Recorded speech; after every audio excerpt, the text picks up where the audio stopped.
Yan po ba ang bagong guidelines sa maternity leave? Kasi ako dati, di po ako umabot ng 2 years sa service nung magbuntis ako sa second child ko. Nag-grant po ako ng 2 months maternity leave, 1 month with pay, ang 1 month wala.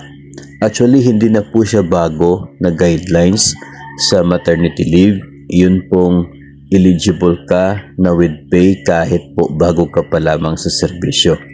That started noon pong lumabas o na-approve yung batas tungkol po sa 105 days na maternity leave.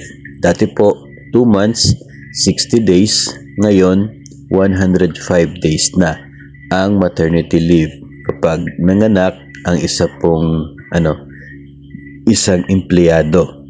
So, nung dati kasi, at normal po nung dati, before this new law, ay mayroong mga circumstances na half pay lang yung maternity.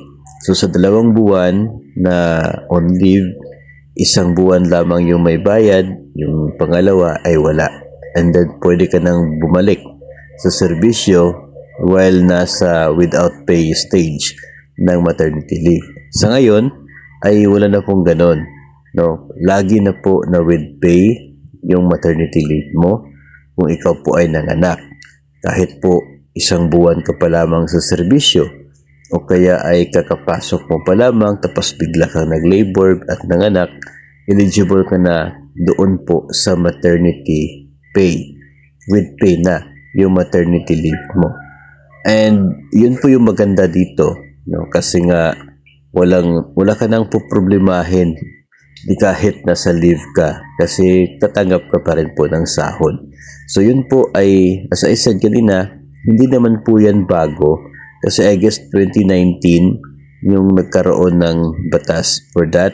So simula po noon ay lumabas yung IRR at effective na po talaga itong ganito na status ng atin pong maternity leave. Yun pong eligible ka with pay kahit bago ka pa lamang sa serbisyo. So forget about the half pay kasi hindi na po yan applicable sa ngayon. Full pay na po ang maternity leave. Magkakaroon ka lamang po ng without pay kung sakali po na pagkatapos ng leave gusto mong i-extend beyond doon po sa 105 days, then yun po ay magiging without pay na. So yun po yung sitwasyon. Pero kung mag-extend ka, huwag mo na lang sabihin na extension sa maternity leave. Mag-file ka na lang ng sick leave for that additional period provided na meron ka pang service credits para with pay pa rin ang leave mo.